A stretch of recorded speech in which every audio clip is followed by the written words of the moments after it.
Ladies and gentlemen, now in today's video, we're going to be breaking down the full abilities for this incredibly handsome man right here, Immortal Abomination. Now, if you're looking for a crazy poison damage dealer, this guy looks insane, man. They've really honed in on the poison element of this character, and he looks to be like the ultimate poison damage dealer.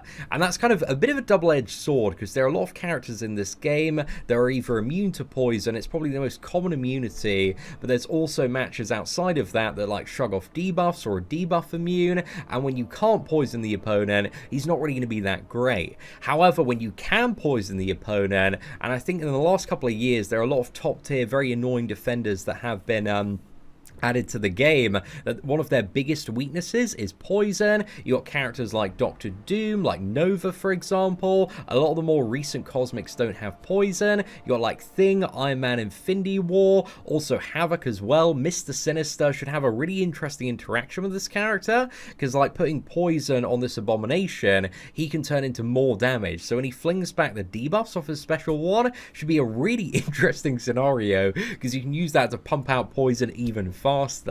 So yeah, if you like poison damage, man, this guy I think is going to be a really fun champion to play. Looks to have some very high damage output potential as well, and has some stuff that is going to allow you to play him very aggressively. And on top of that, he looks to have the ability in matchups where he can poison to reverse healing quite substantially once you get into his rotation. So kind of a bit like a poison void. I mean, not quite, but you know, you'll kind of get an idea as we move through his abilities.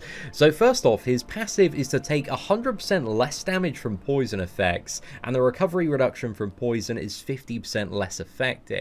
Meaning he can still heal from willpower, but I think once you really get into a matchup on this guy, you're not really going to see like too much healing, because you're going to have a fair amount of poison on yourself, so you're still going to have that reduction. But when you've got like, what is it, 1 to 4, 5 stacks maybe, you're still going to see a bit of healing from the willpower mastery.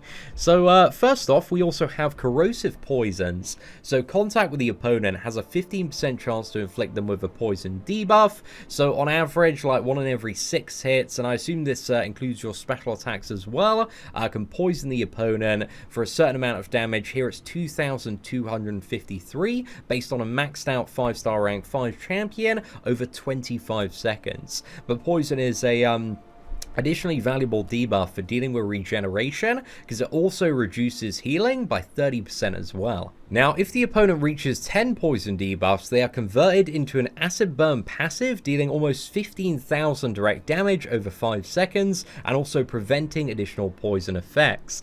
But when striking opponents suffering from acid burn, all of your attacks go unblockable, and also deal a burst of 1,600 physical damage. And also when triggering acid burn, you also apply Petrify to the opponent as well for 5 seconds, which reduces their regeneration and also ability power rate by 60%. So yeah, basically during acid burn, you can just go psycho on the opponent and everything's going to be unblockable. You're also dealing bursts of additional physical damage as well, and easily reversing any regeneration. So that's really cool. And then on top of that, we have self-inflicted poisons. So every 10th hit on the basic attack landed by either champion inflicts Abomination with an indefinite poison debuff on him, dealing 0 damage. So each of these poisons as well grants him additional physical resistance. But while Abomination is poisoned, each time he blocks an attack, the opponent is inflicted with a weakness debuff, reducing attack rating by 30% for 2 seconds. So one of the really interesting things here as well is the weakness debuff can actually stack. So for opponents that have a very rapid hitting special attack that deals like anywhere between like 3 to 10 hits very quickly, like think of like War Machine, Falcon, or Punisher 2099 special 1 attack, this debuff stacks. So it can heavily mitigate the damage that you're taking, and I think it may be able to cancel it out after 4 stacks as well, but I might be incorrect there. So for certain matchups, this is like a nice little bit of utility to have on top of that as well. So on the special 2, you activate your Toxic Aura for 10 seconds, and while this is active, you can consume 1 poison debuff every 2 seconds in order to keep the aura paused. And consumption is also paused during the opponent's special attacks as well, and this is an amazing line, man, because I know there are certain special attacks, like Iron Man Infinity War's special 1, that's like really, really long and just eats into like loads of different effects. So I'm very, very happy to see this as well. But during the Toxic Aura, standing near the opponent inflicts 1 poison debuff every second, dealing just over 2,000 damage over 10 seconds. So this is a much quicker poison, but again, it's going to apply very, very quickly once you get this going, and allow you to on top of the contact thing as well, just easily convert to those acid burns. However, the really cool thing about Toxic Aura as well is it can stack up to 4 times. So if you go into the special 2 via his awakened ability, and we'll talk about that in a second, and also like after a special 1, then you probably have like about 7 poisons at the point of activation of your first special 2. So yeah, that's going to allow you to pause it for ages, and then race to like another special 2, maybe get like 2 or 3 of these going, maybe even 4 if there's some sort of power gain scenario as well. And yeah, each stack of Toxic Aura beyond the first increases the speed that inflicts poison by 25%. So if it's like every second on the base, then 100%, that's like every half a second if you've got like all 4 stacks, I think. But again, poison's just going to be going so rapidly once you've got all the stacks. So this seems like really, really interesting, but I'm not too sure like exactly how it works or scales up there. But I'm very excited to see, because on paper, man, it seems like this guy is just going to be an absolute poison machine once you get that Toxic Aura going from the special 2. And the really cool thing as well is there's so many like poison nodes in the game, especially like for certain paths in Act 6 where you've got like the Tox Can't, Tox Can node, and also stuff like Acid Wash as well, where there's like additional poison coming from you know, the nodes and scenarios and matchups that you're facing off against, and like fighting you know, various characters as well, like Scarlet Witch, she's giving you poison.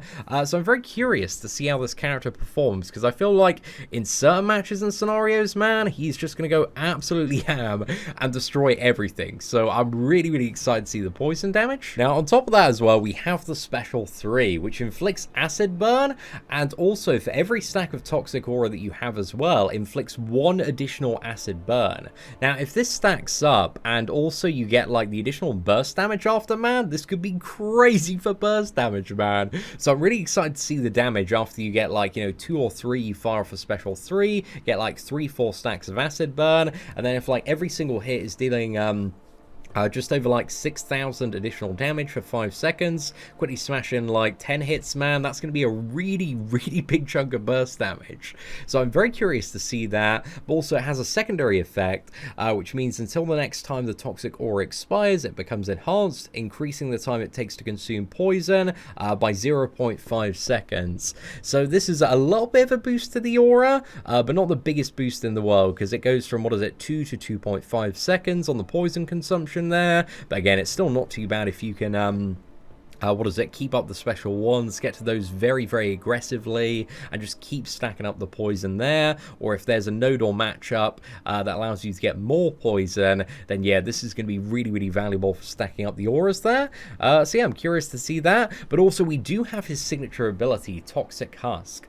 So self-inflicted poison stack limit is increased to 12, and also Abomination self-inflicts 3 poisons at the start of each fight, meaning you start every single fight with 3 poison, maybe 1 more from the Suicide Masteries. I don't think he's going to be that great with Suicides, just because it looks like you need to use a lot of special 2s ideally, but I may be incorrect actually. I assume if he like, what is it, consumes the bleed at the start with like the Nick Fury synergy, gets the regeneration off that, has like a passive bit of regeneration via willpower, might not be too bad with the Suicide Masteries. But we also have a second line, which means that poison, petrify, and acid burn effects last 30% longer as well. So again, this one is really, really nice. Again, more damage off the acid burn, more damage off those 10-second poisons, and also more duration off the SP1 Petrify as well. So the core of this character, again, it's just all about poison, man. It's all about damage for the most part. The unblockable that he has, I think, is really good utility for the right scenario as well. Again, imagine like Iron Man Infinity War, like 15%. You get your Toxic Aura active, you stay very close to him, you get the acid burn, you go like fully unblockable, you've got like loads of passive damage on him, and then you just like nuke him down. So that should be really, really fun. But yeah, he just seems like a crazy and fun poison poison damage character to play. Then when it comes to synergy bonuses, we got one with Venom the Duck and Man-Thing, which allows us heavy attacks to inflict an armor break. It's a very small one, lasts for 15 seconds. Again, I think this is mainly for utility against certain matchups like Mysterio and also Emma Frost, where you need to armor break in order to apply lots of your poisons there. Also, Venom the Duck, symbiote buffs gain plus 15% duration, not too bad for him. Man-Thing, the opponent's combat power rate is reduced by up to 50% based on agitation when struck by a special attack. So I'm not too sure exactly how this one works. If it's just like reduced combat power rate off special attacks, then it seems really bad. But yeah, I'm not really too sure about this one, man. And then we have one with, what is it, Classic Abomination here? And this one seems like, again, with the rate that this guy's applying poison, man, it seems very, very quick and aggressive. So each time a poison debuff expires or is removed from the opponent, there is a 5% chance to inflict an Innovate debuff for 3 seconds. So if, like, all of the, acid burn poisons get instantly removed, I assume this makes it like a 50% chance to innovate the opponent, and this is when you're unblockable as well, so this will allow you, I assume, to go super ham during acid burn, and probably like innovate the opponent 50% of the time. So I wish this was like a 10% chance, man, but I'm curious to see how this one does work out there. And then we have one with Red Skull, so the basic attacks required to trigger self-poison are reduced by 2, so I imagine this one's going to be very nice for getting more poisons on Abomination, and keeping the aura up as well. And before I forget the Red Skull ones, so each armor up buff that you have on Red Skull gives him 5% attack rating, but also every 10th hit on the basic attacks also gives him an armor up as well, and these count toward Red Skull's armor cap. So this is going to be nice for Red Skull. I'm not really too sure it's enough for Red Skull, but it'll be like a nice little booster. I'll probably like test out the synergy on the CCP beta next month, because yeah, it's been a while since I've looked at Red Skull in all fairness, but I'm curious to see how that one performs. And then finally we've got a bit of an interesting one with King Groot here, for all the King Groot fans out there. So Abomination gains plus 15% potency in personal poison and acid burn effects. So this one, again, I imagine is going to be quite nice. But for King Groot, during cooldown, gain a 25% chance to inflict a poison debuff, dealing 30% of modified attack over 12 seconds. And each time a contact attack is landed, additionally, the chance to gain Fury charges during this cooldown is increased by a flat 11%, so it gives him even more damage out of his Fury cooldown, but also it allows him probably to get a few more Furies going into the Fury phase. So this overall should be a pretty nice booster for King Groot. But King Groot, again, I'm not really too sure this is going to be enough for the character, because he's a little bit of a noodle. So we'll see how this one turns out, man. It might be okay, but yeah, I think this one might be a little bit interesting. We'll have to see on that one. And then finally, he's got crit node with Hulk, Red Hulk, Hulk Immortal, and also Hulk Ragnarok. So that's pretty much it when it comes to Immortal Abomination. But overall, I think Immortal Abomination looks exactly what he should be, which is so much poison damage, like the king of poison, man. So I'm very, very excited to see how this guy works with all sorts of matchups and scenarios. I think, again, he's going to be amazing when you can poison the opponent, but if there's debuff immunity, high shrug off debuff chance, or straight up poison immunity, then he's going to be very, very underwhelming. So a bit of a mixed character, but I think he's going to have some really cool uses, hopefully. But yeah, ladies and gentlemen, let me know your thoughts on Immortal Abomination in the comments section below. And if you did enjoy today's breakdown, please do smash that like button. That'd be greatly appreciated. Aside from that, thank you all very much for watching. Take care, and I hope that you have an absolutely fantastic day.